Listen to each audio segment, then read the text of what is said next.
Fact is that to an extraordinary extent, by comparative standards, the United States is a business-run society, which means that human rights are subordinated to the overwhelming, overriding need of profit for investors.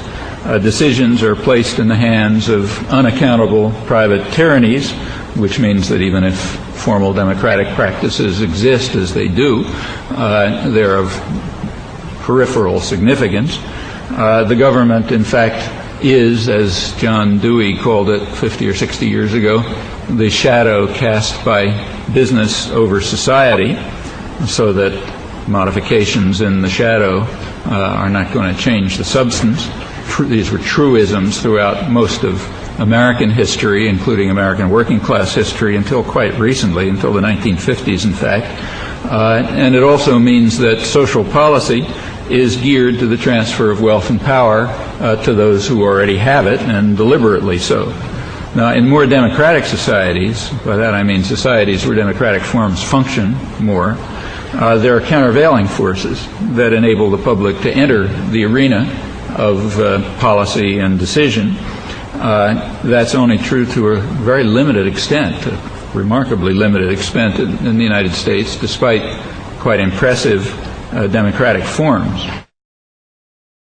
The country was founded on the principle that James Madison explained in the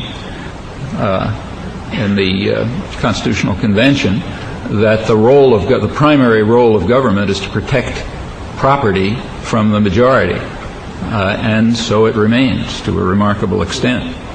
Well, one of the most effective democratizing forces has always been the labor movement, labor unions. The history on that is completely clear.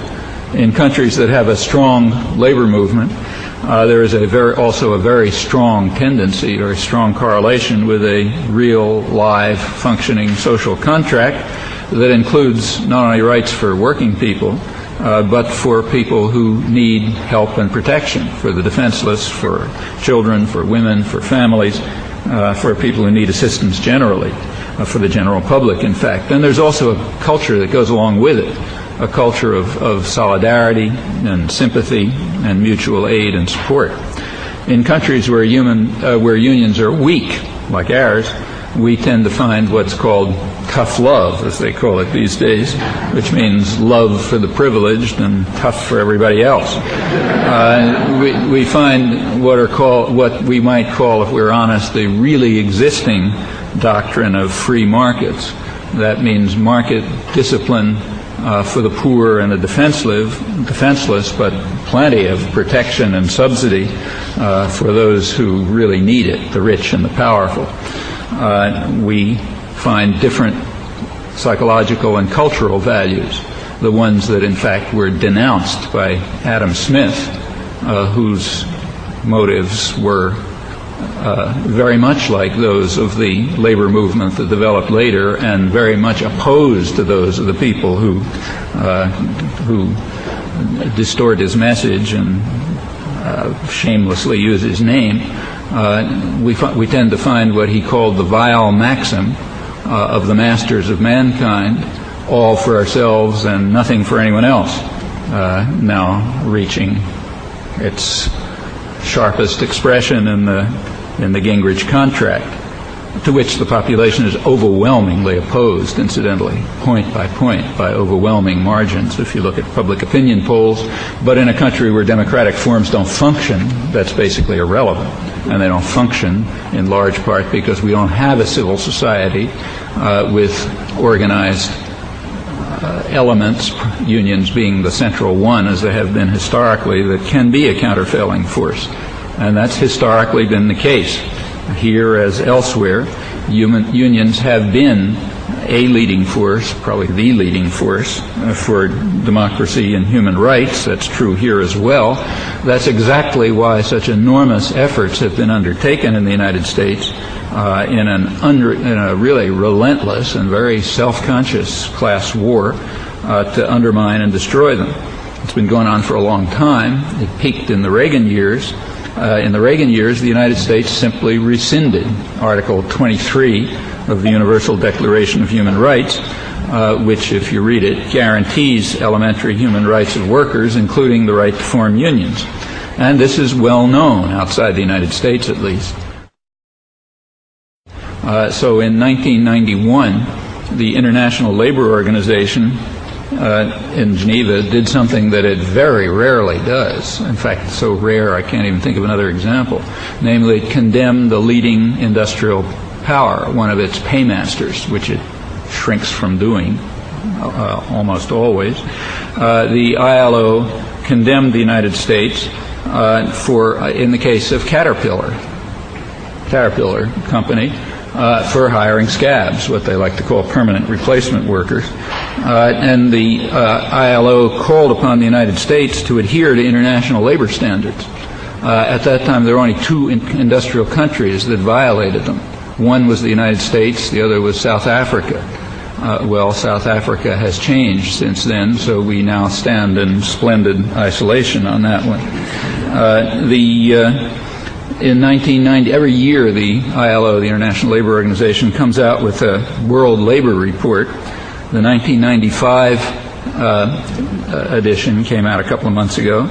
It shows that the United States has the worst record in the Western Hemisphere and in Europe in adhering to and guaranteeing international conventions dealing with labor rights and workers' rights. Actually, I'm exaggerating a little.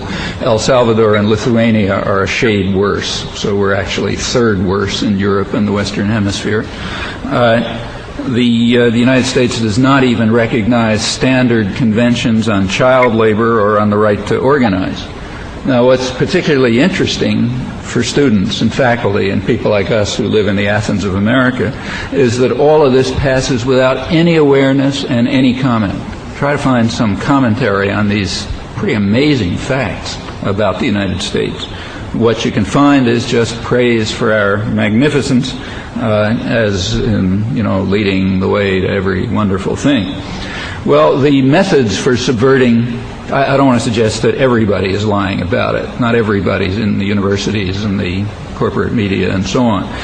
Sometimes the truth is told, and it's very often told in the business press, which tends to be more honest and open about these matters, much less concerned about that their audience might get out of hand, I suppose. The methods for subverting Article 23 during the Reagan years were reviewed in a cover story in Business Week that I'd really recommend to you. I've written about it, but I haven't seen any other reference to it. It's a cover story in Business Week just a year ago, last May. Very accurate, very honest, as the business press quite often tends to be. Business Week points out that, I'm just quote some things to give you a flavor. They say, over the past dozen years, meaning basically since the Reaganites took over the past dozen years, U.S. industry has conducted one of the most successful anti-union wars ever, with a chilling effect. The purpose, they're very clear about the purpose. They say management's basic goal was to undermine the rights that were guaranteed by the 1935 Wagner Act, which brought the United States into the civilized world, briefly. They were very quickly undermined. If there's time, I'll come back to that. Some of those rights are still guaranteed by law, but as Business Week points out, that's just a technicality. They don't make a comment on it, they just mention it. The basic method of this successful anti-union war was illegally, I'm still quoting, illegally firing thousands of workers for exercising their rights to organize. They point out that illegal firings increased by a factor of 6 for organizing from the late 60s to the late 80s, mostly during the 80s. Employers illegally fired, unlawful firings occurred in 1/3 of all representation elections in the late 80s, as compared with 8% in the late 60s. And they quote a Harvard law professor who points out, even more significant than the numbers is the perception of risk among workers who think they'll be fired in an organizing campaign. And that's true. Any union organizer can tell you that. If the chances are that the employers will be able to simply fire people who exercise their legal rights with government protection, the risk of even entering into an organizing campaign, which is not small, there's plenty of sacrifices involved.